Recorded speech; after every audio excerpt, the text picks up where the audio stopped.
Kenalkan, nama saya Charles Sarsoyo, Fakultas Teknik Sipil, Universitas Pembangunan Indonesia, semester 5, akan menjelaskan mengenai mata kuliah Manajemen Peralatan Konstruksi dengan judul pembahasan Manajemen Peralatan Konstruksi dan pengelompokan alat menurut fungsinya.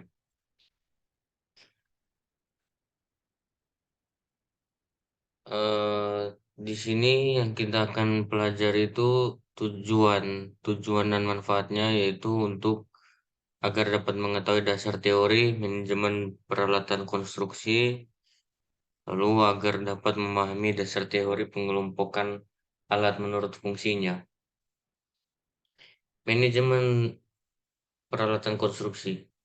Menurut Wilopo, manajemen pemilihan dan pengendalian alat berat adalah proses merencanakan, mengorganisir, memimpin, dan mengendalikan alat berat untuk mencapai tujuan pekerjaan yang ditentukan.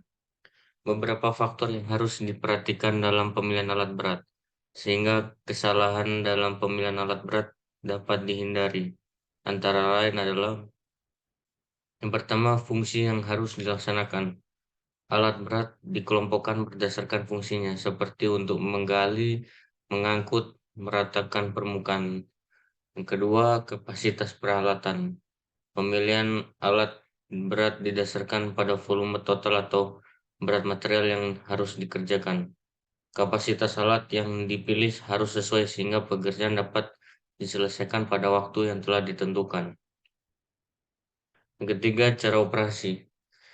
Alat berat dipilih berdasarkan arah horizontal maupun vertikal dan jarak gerakan, kecepatan, frekuensi gerakan.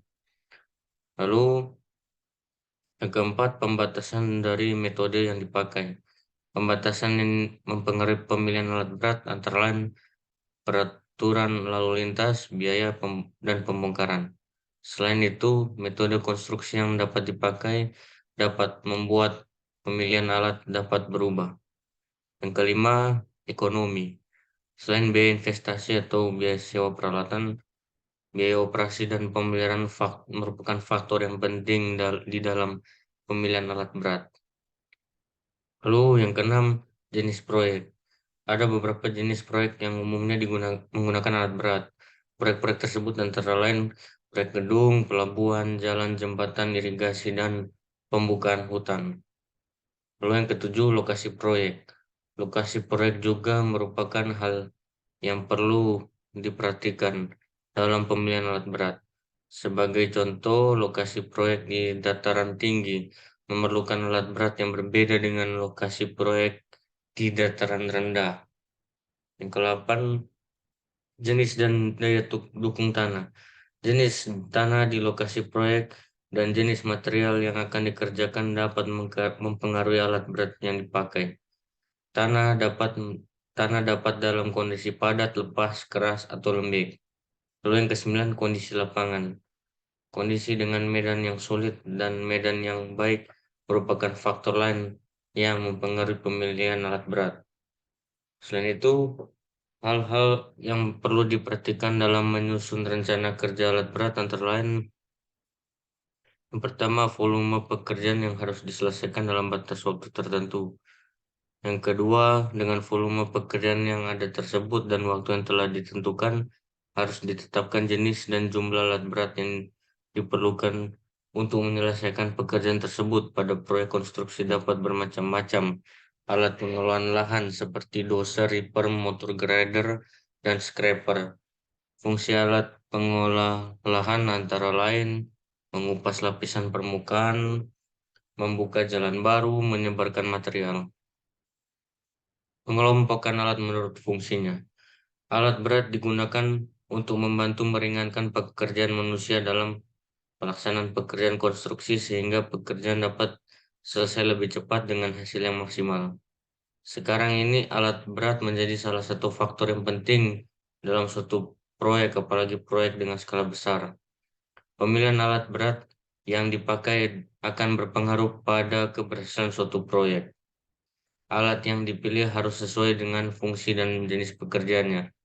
Jika terjadi kesalahan pemilihan alat berat, maka hal itu akan menghambat dan memperlambat penyelesaian proyek sehingga pada akhirnya juga berdampak pada pembengkakan biaya proyek.